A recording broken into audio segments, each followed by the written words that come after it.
Hola, soy el licenciado Hugo Martínez y bienvenidos a la materia de Derecho Procesal Penal. Por este motivo vamos a empezar diciendo que es muy importante para el futuro de todos los abogados y de todos los alumnos, de todas las personas, los abogados, los licenciados, para estar obligados a conocer y dominar todas y cada una de las actuaciones de los sujetos procesales, ya sea el Ministerio Público, defensor, autoridad judicial, asesor jurídico, en el ejercicio de su actividad profesional, por lo que en esta materia vamos a ver y poder desarrollar algunos de esos roles dentro de toda la materia que vamos a ver. Por este motivo vamos a empezar con la materia y vamos a empezar con los antecedentes y principios y generalidades del proceso penal acusatorio. Vamos a empezar diciendo que los antecedentes del proceso penal acusatorio. El sistema penal acusatorio en México se implementó mediante la reforma de 10 artículos de la Constitución Federal, publicada en el Diario Oficial de la Federación el 18 de junio de 2008, y para entrar en vigor en un plazo de 8 años contados a partir de la fecha de publicación. El sistema procesal penal mixto o semi-inquisitorial, antes de las reformas constitucionales en las que se implementó el proceso penal acusatorio, regía en México el proceso penal mixto, denominado así porque compartía ambas características de los dos sistemas, es decir, contenía una fase inquisitiva y una fase acusatoria. La fase inquisitiva se conoció como etapa de averiguación previa, que ahora se denomina etapa de investigación. La fase de averiguación previa estaba a cargo de la institución del Ministerio Público, quien tenía amplias facultades de investigación y contaba con con la secrecía, el tiempo de detención de una persona ante la agente del Ministerio Público y no tenía límites. Es decir, una persona podía permanecer detenida hasta que el Ministerio Público resolviera su situación jurídica. El detenido no tenía derecho a ser asistido por un defensor en referida etapa, y ello generó y propició la corrupción en el personal de dicha institución. La fase acusatoria del proceso mixto se ejercía mediante la actividad judicial y correspondiente al término constitucional de 72 horas, y el proceso propiamente dicho, fase en la que el procesado contaba con más posibilidades para hacer valer sus derechos. Ahora, la estructura del procedimiento penal acusatorio adversarial. El proceso penal acusatorio, perdón, consta de tres etapas fundamentales y son investigación, intermedia y juicio.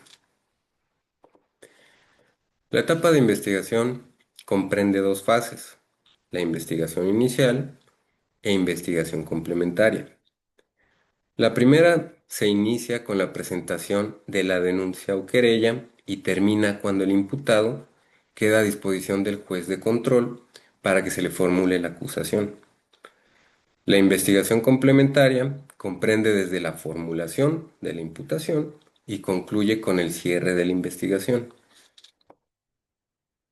La etapa intermedia, denominada también de preparación a juicio, comprende desde la formulación de la acusación hasta el auto de apertura a juicio.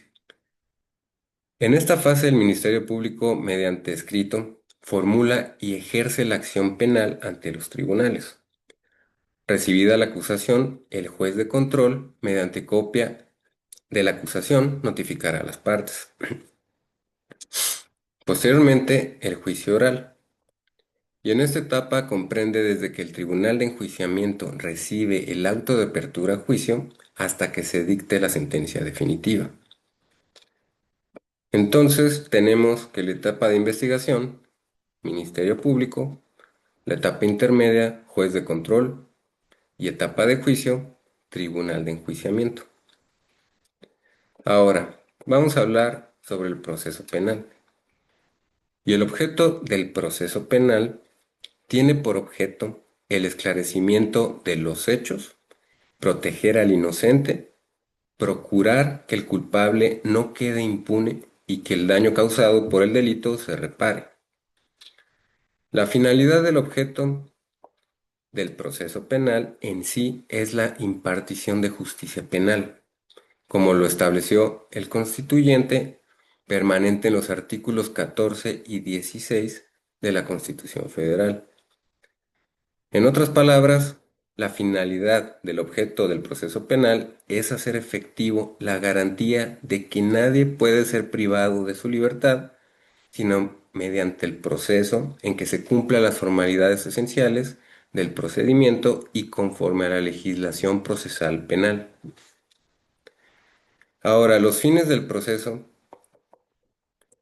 podemos decir que la finalidad del proceso penal, al decir Eugenio Florian, citado por Sergio García Ramírez, dice que la finalidad del proceso penal es la de conseguir la realizabilidad, de la pretensión punitiva derivada de un delito a través de la utilización de la garantía jurisdiccional, o sea, la de obtener, mediante la intervención del juez, la declaración de certeza positiva o negativa del fundamento de la pretensión punitiva derivada de un delito que hace valer por el Estado el Ministerio Público. Podemos decir también que la finalidad del proceso es general, porque la norma procesal es la de aplicación para todos los destinatarios de la sociedad y es mediato en razón de que entre la conducta típica y la aplicación de la pena media el proceso, que es la vía que lleva a la aplicación de la sanción punitiva, y es inmediato porque el constituyente ha establecido en la Carta Magna que la impartición de justicia es pronta y expedita.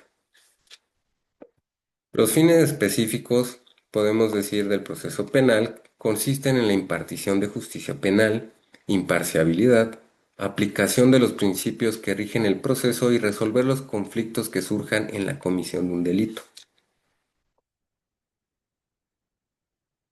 Por esto podemos decir o vamos a hablar de los principios rectores del sistema penal acusatorio.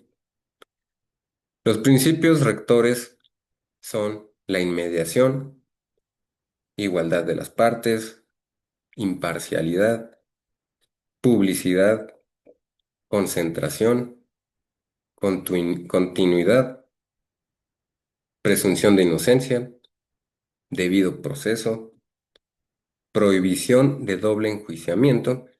Y ahorita vamos a adelantarnos un poquito, pero lo veremos también posteriormente, sobre los sujetos del procedimiento. Los sujetos del procedimiento son la víctima u ofendido, asesor jurídico, imputado, defensor, ministerio público, policía, órgano jurisdiccional, autoridad de supervisión de medidas cautelares y de suspensión condicional del proceso. Ahora, ya que vimos estos principios que los podemos repetir, para ahorita hablar un poco de estos principios, son los de inmediación, igualdad de las partes, imparcialidad, publicidad, concentración, continuidad, presunción de inocencia, debido proceso y principio de prohibición de doble enjuiciamiento. Ahora, sobre la inmediación, podemos decir que consiste en que el órgano jurisdiccional deberá presidir las audiencias no pudiendo delegar esa función en persona alguna, ni la de admisión, desahogo o valoración de las pruebas, ni la emisión ni explicación de la sentencia. Sobre la igualdad de las partes, este principio consiste en que las partes en el proceso penal intervienen en condiciones de igualdad en el pleno e irrestricto ejercicio de los derechos previstos en la Constitución, tratados y de la legislación que de ellos emanan. Sobre la imparcialidad, podemos decir que toda autoridad que intervenga en el proceso penal deberá proceder con rectitud y equidad, sin que exista interés particular en beneficio de una o en perjuicio de la otra de las partes. Sobre la publicidad, podemos decir que consiste en que en las audiencias de carácter penal, pueden acceder no solamente las partes que intervienen en el proceso, sino que también puedan acceder el público en general con las excepciones establecidas en la ley. La concentración consiste en que en las audiencias deberán desarrollarse en un mismo día o días consecutivos hasta su conclusión, salvo las excepciones establecidas en la ley.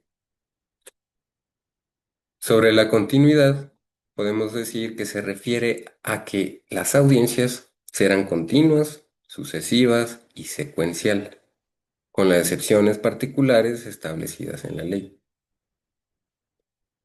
Sobre la presunción de inocencia, este principio establece que toda persona se presume inocente y será tratado como tal en todas las etapas del procedimiento, hasta en tanto no exista una declaración judicial de su culpabilidad.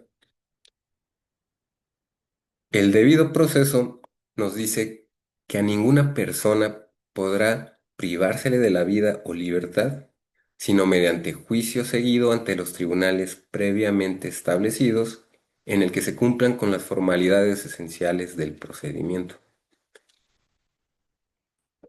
Sobre la prohibición de doble enjuiciamiento, podemos decir que toda persona condenada, absuelta o cuyo proceso haya sido sobreseído no podrá ser enjuiciada por los mismos hechos. Ahora, vamos a hablar, como lo dijimos anteriormente, sobre los sujetos del procedimiento y sus auxiliares. Sobre los sujetos, vamos a decir que tenemos, como ya lo habíamos mencionado, a la víctima u ofendido.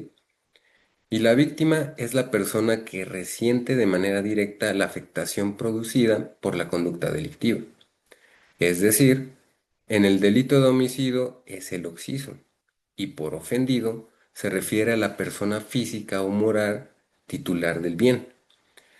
Este bien es el bien jurídico protegido por la ley, y es decir, en el delito de robo, la víctima sería la persona a quien le robaron y el ofendido sería el dueño del objeto robado. El asesor jurídico, que es el profesional licenciado en Derecho que orienta, asesora e interviene legalmente en el procedimiento penal en representación de la víctima u ofendido. El imputado es la persona que es señalado a quien le atribuye el Ministerio Público como posible autor o partícipe de un hecho que la ley señale como delito.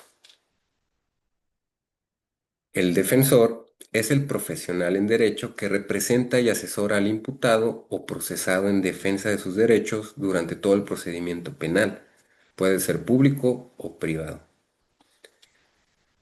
Ahora, el defensor público, conocido también como de oficio, es aquel que recibe sus horarios o sueldo por parte del Estado, por lo que no cobra cantidad alguna a su representado. Y el defensor privado o particular, él es el profesional en derecho que representa al imputado o procesado ante la autoridad ministerial o los tribunales mediante el pago de sus honorarios. El Ministerio Público es la institución del Ministerio, bueno, podemos, como estamos diciendo, pertenece a la Fiscalía General de Justicia, llamadas anteriormente Procuradurías de Justicia, cuyas facultades es la de investigar los delitos y acusar ante los tribunales penales a las personas imputadas por conductas señaladas como delitos por la ley.